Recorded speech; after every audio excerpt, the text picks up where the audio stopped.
はい、今回はこのチワワの絵の描き方について解説をしていきたいと思います。で、こういった犬の絵とか動物の絵っていうのは、ちょっと見ると難しそうに見えるんですけれども、実は全体の形の捉え方だとか、毛並みの描き方、こういったものさえ慣れてくれば、意外と描けるようになるんですね。で、こういった全体の形を捉えるときっていうのは、基本的に丸とか四角とか、なるべくシンプルな図形で考える。これがコツになってきます。ですので、その辺のコツも踏まえて解説をしていきますので、ぜひ一緒に書いてみてください。それでは行きましょう。まず最初は当たりを書いていきます。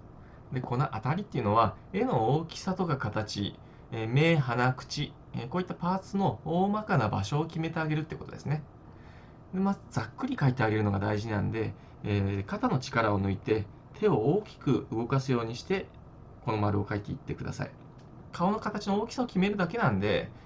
細かい形っていうのはこの段階であんまり気にしなくてもいいです。とにかくリラックスして書いていきましょう。そしたら次は鼻と口の輪郭、これをこういった小さい丸で、この最初に書いた丸に重ねるように書き加えてあげてください。ここに鼻と口が来るイメージ、これを持ってこの辺りに丸を書いてあげましょう。で、あと耳と体の輪郭も、手を大きく動かしてスッスッと、ざっくりでいいんでこんな感じで書いてあげてください。で、こちらは背中、あと胸の毛並みですね。で、ここまで書けたら次は実際に鼻と口、目、こういったパーツの位置を決めていきます。で、目と鼻の高さっていうのは大体同じ高さに来るイメージで描いてください。で、チワワっていうのは子供っぽい顔してますよね。で、子供っぽい顔を描くときっていうのは、顔の中心に目、鼻、口、こういったパーツを集めてあげるっていうのがコツになってきます。で、あと、ここの線っていうのは顔の中心線ですね。この辺りに顔の中心が来るなっていうのをイメージして、大体でいいんで、これも書いておいてください。そしたらこの当たりの線を基準にして、大体の毛並みを書き加えます。で、この段階では、毛並みの大まかな束がどういう形をしているのかっていうのを捉えるのが大事になってきます。なので、細かい毛をいきなり描こうとしないのがコツですね。これも大きく手を動かす。もうとにかく大きく手を動かすのを意識して、で、スッスッと。で、毛の束がこんな感じであるなっていうのを、場所を意識して描いてあげると。で、耳のあたりは少しこんな感じで右上がりの線ですね。で、逆にこの目の横あたりの高さからはだんだん毛が垂れ下がってくるような感じで、もう顎のあたりからはかなり下向きの線に近づいてきますね。右上がり、横向き、だんだん右下がりの線、こういった形になっている特徴も捉えながら毛並みの大まかな束を捉えていってあげましょう。で、胸のあたりもざっくりこのあたりにふさふさふさっとあるなっていうのだけ捉えておいてあげれば大丈夫です。で、これで絵の全体の当たりは完成です。次は輪郭線に入ってきますね。で、ここからは最初に描いた当たりの線を消しゴムで少しずつ消しながら、最終的な輪郭線をはっきり決めていくっていうのが、作業の目的になっています。で、目、鼻、ここについては、この段階である程度書き込んでしまって、形を決めてしまうと、この後の作業がしやすくなります。で、おでこから頭にかけては、最初の当たりの線を消して、もう線をざっくり決めてしまいましょう。で、耳のあたり、ここまで決めてしまうといいですね。で、この額から耳までここのラインが決まったら、じゃあ次は、ここの額の線をまた消しゴムで少しずつ消しながら毛並みに書き換えていきます。で、おでこの毛並みっていうのは、毛が短いもんですから、短い線でちょんちょんちょんちょんっていう形で叩くようなイメージで書いてあげるとうまく書けます。で、この叩くときに下から上にちょんちょんちょんと鉛筆を動かすような形で書いていってあげてください。で、だんだんこの頭の部分に行くに従ってこの線が上向きの線から斜めで、ここまで来るともう横向きの線に変わってますね。少しずつ線の向きが変わっていく、毛並みの向きが変わっていくような形で書いていってあげるといいです。で、引き続き耳から右半身、ここの毛並みを書いていってあげてください。これも最初に大体当たりが決まっているんで、そこの当たりに沿って、毛の先っぽを毛並みっぽく書き換えていってあげるようなイメージでいいです。で、この毛並みを描くときのコツなんですけれども、まず、線でギュッて描くんじゃなくて、内側から外側に向かってスッと鉛筆を払うような形で描いてあげてください。で、スッと描くと、この先っぽの線が細くなるんで、これが毛並みっぽい感じになるんですね。なので必ず払うように描いていきましょう。で、あと、毛の先端をこういうふうに交差させてあげると、これが毛の束に見えるんですね。この辺りは例えば毛の束が多いということなんで、こんだけ太い束で線を重ねてあげます。で、だんだん下に行くに従って毛の束は細い束で重ねていってあげるっていう形で、この束を描いていってあげるイメージで毛を描き込んであげると雰囲気が出てくるんですね。で、あとこの毛の方向です。この毛の方向も単調にならないように、例えばこの毛並みは少し上向き、で、この辺りは下向きっていうのがランダムに入り組んでいるような感じで描いてあげるっていうのが、リアルな雰囲気を出すためのポイントになってきます。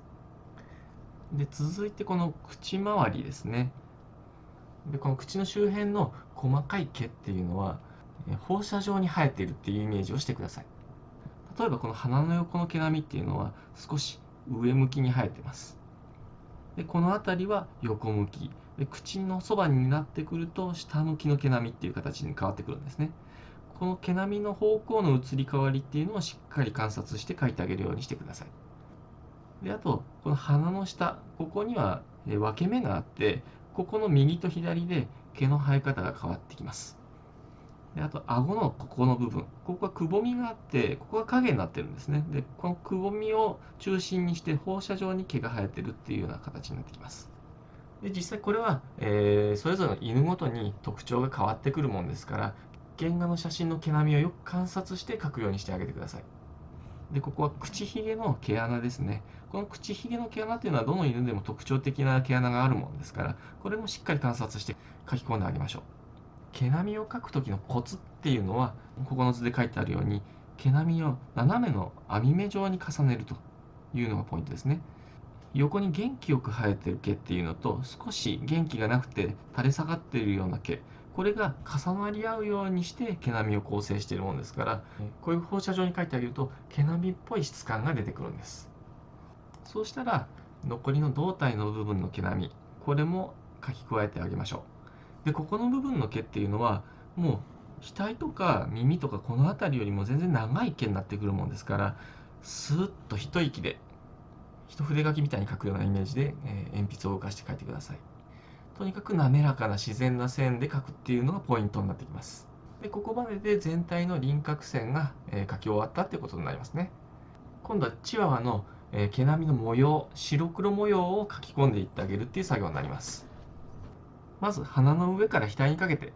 この辺りの毛並みを描いていきます。これはもともとの白黒のチワワの模様に沿って描いていくって形ですね。模様の黒いところだけ細かく描き込んであげて、白い部分は白く残しておいてあげるという形で白黒の模様をしっかり描き分けていくっていう形になります。で、濃い薄いっていう濃淡の調整は後でやってあげればいいんで、この段階ではまず絵全体を見たときにチワワの白黒模様のバランスがちゃんと取れてるなっていうことを集中して描いていきましょ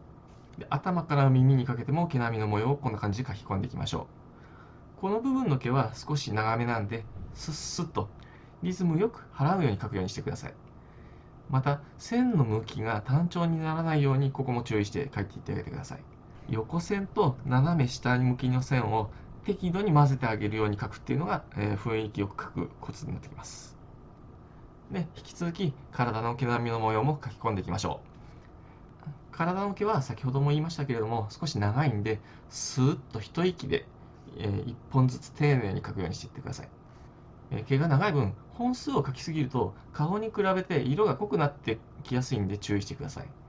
まずは少し本数を少なめに描いてあげて、で全体の模様の濃さのバランス見ながら少しずつ増毛していくような感じで描いていくといいです。で、全体が描けたら模様が濃い部分、